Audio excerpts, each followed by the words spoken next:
Yan ang ginagawa nyo ngayon kay BP Sara Duterte. Huwag kasi kayo magpabulag kay Trillanes.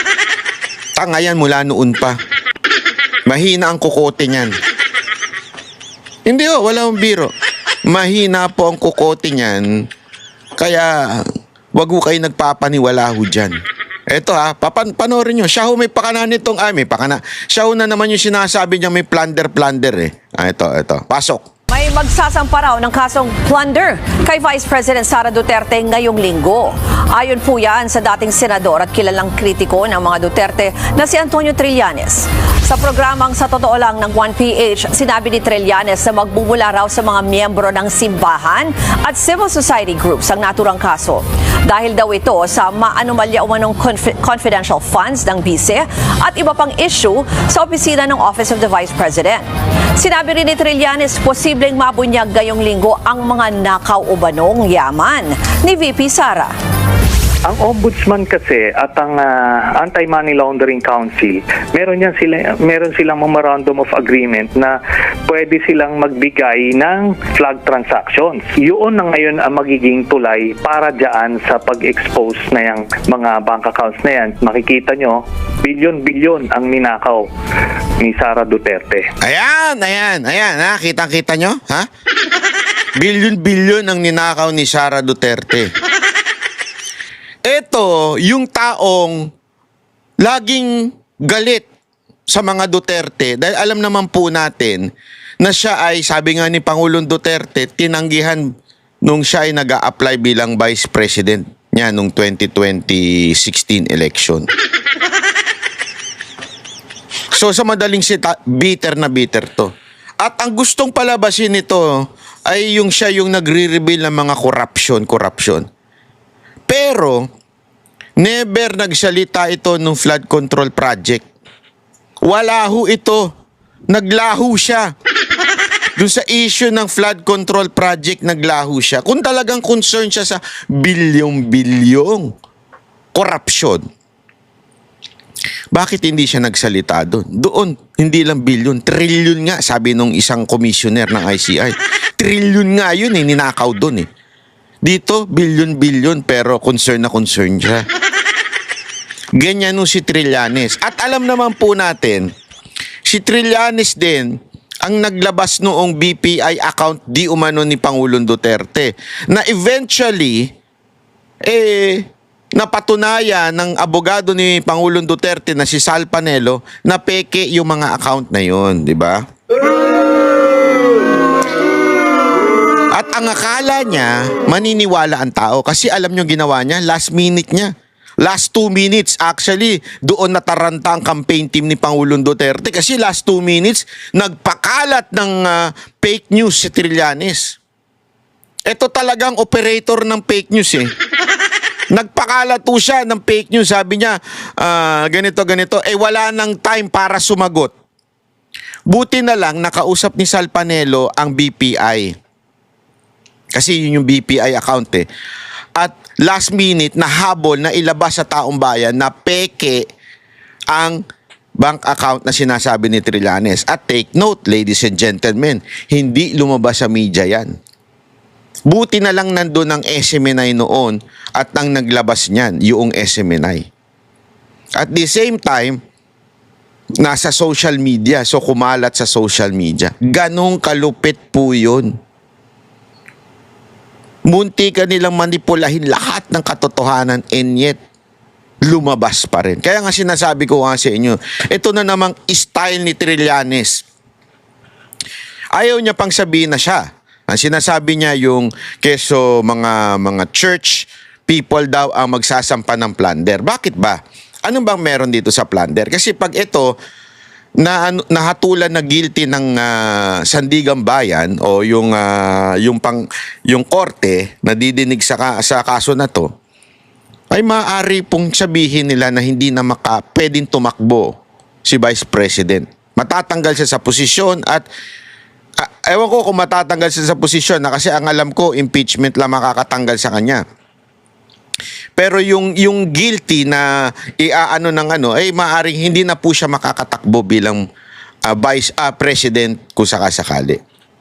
Pero alam niyo, hindi naman po atat na atat si VP Sara Duterte. May balita nga kami.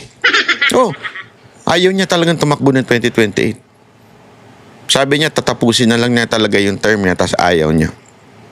Eh, alam naman po natin si VP Sara Duterte, pagka nagsalita yan, hindi yan yung buladas eh. Pag sinabi niya, sinabi niya. Pero alam mo, I think, destiny is destiny. Kasi di naman negosyante yan o kung ano man eh. So doon lang po yan sa gobyerno. Awa. Mga kapatid, Ruth Cabalco para sa So ayun po, yun po yung balita na kakasuhan si VP Sara Duterte. Nako, grabe, no?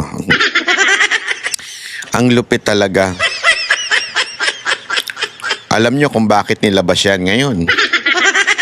Hindi, alam nyo kung bakit nilabas yan. Kasi may bagong balita ngayong araw na ito na hindi lumabas sa ibang malalaking channel. Ito po, ha? Pakita ko sa inyo. Ito.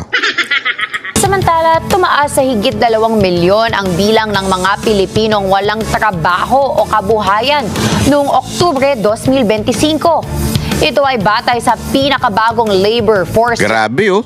1.9, 2. Naku, pataas ng pataas talaga, oh. Naku po. Hayop yan, no? Survey ng Philippine Statistics Authority o PSA. Ayon kay PSA Chief at National Statistician Claire Dennis Mapa, na umabot sa 2.54 million ang bilang ng mga Bukas, si Sante ka na animal ka, ba't mo nilabas? Sasabihin ng Malacanang. May tatawag sa'yo, hello? Bakit mo nilabas yan? Sino may nagsabi sa'yong ilabas mo yung statistic na yan? unemployed na edad 15 taong gulang pataas. Mas mataas ito kumpara sa 1.96 million noong September 2025 at gayon din sa 1.97 million noong October 2024. Anya mula sa kabuang 51.16 milyong lumahok sa labor force na aktibong naghahanap ng trabaho, ang naturang bilang ng mga walang trabaho ay katumbas ng 5% unemployment rate. Grabe, no? Grabe.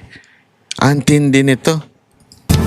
Ito ay mas mataas sa 3.8% na naitala noong September 2025. Nagpapatuloy ang pagsusuri ng PSA sa kalagayan ng employment situation sa bansa upang matukoy ang mga sektor na may pinakamalaking pagbaba sa trabaho at mga maaaring pagkunan ng recovery sa mga susunod na buwan.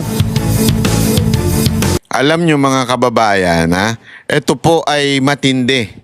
Matindi po ito dahil alam nyo, sabi nga nung iba, kasi meron akong isang empleyado.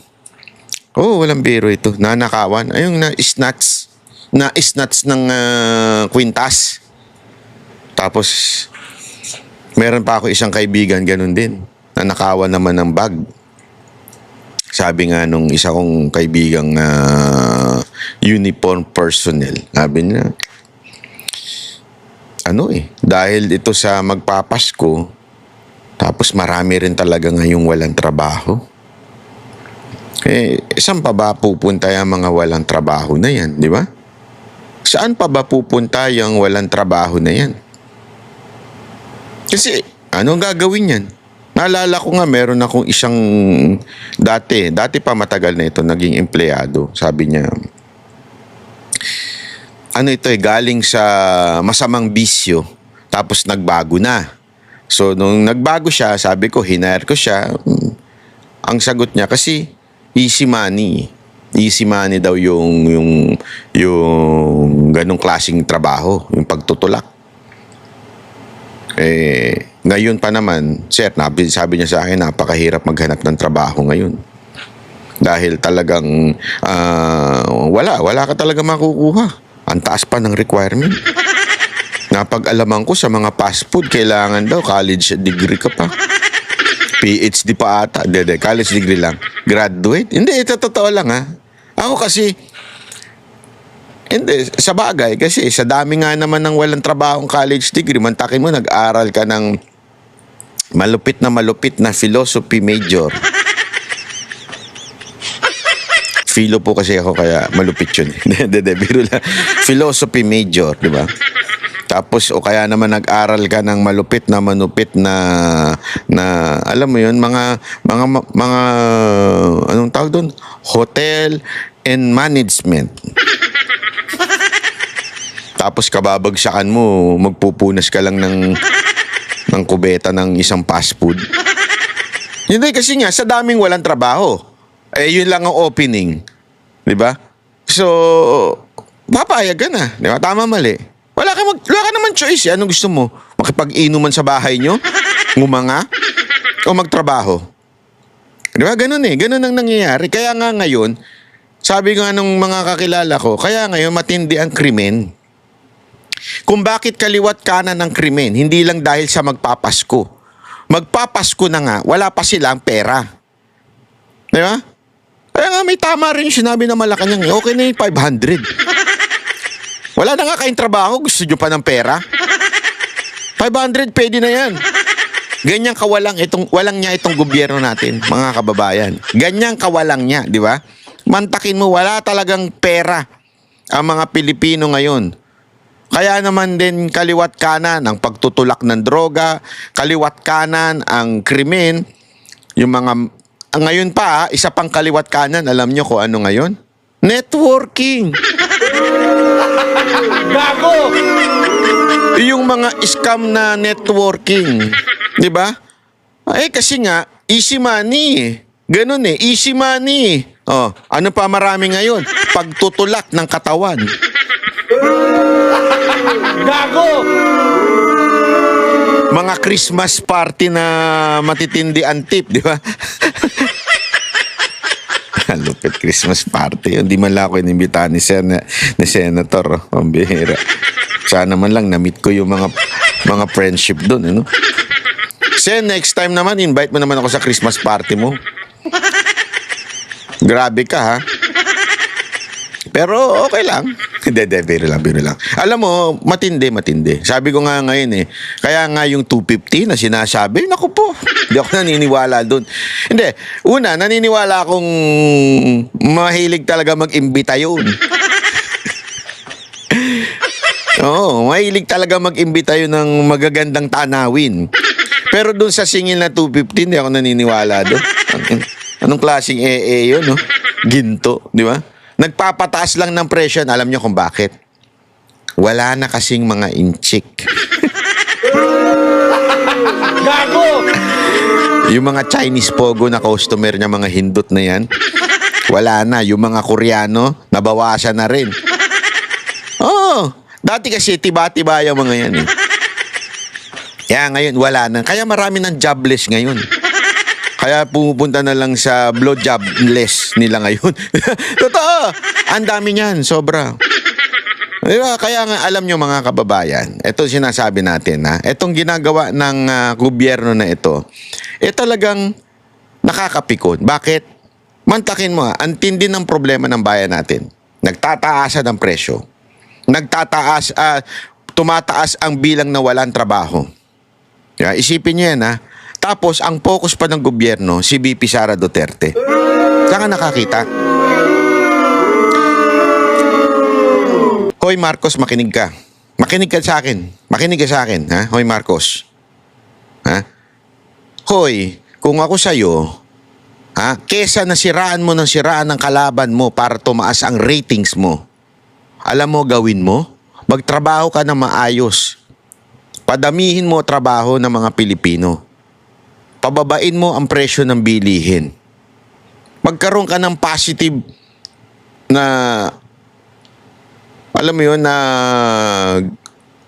result sa gobyerno. Tataas ang ratings mo. Pero yung akala mong paninira ninyo sa mga kalaban nyo sa politika, itataas kayo. Hindi mangyayari yun. Kahit ma-disqualify nyo pa si VP Sara Duterte, hindi pa rin mangyayari na iboboto kayo ng taong bayan. Wala nang naniniwala sa'yo. Siguro mga 1% na lang ang naniniwala sa'yo. Yan ang totoo. Mga 1% na lang ang naniniwala sa pamamahala mo. Yan ang totoo. Kahit sinong itanungin mo sa karsada eh. Oh, masaya kayo ngayon?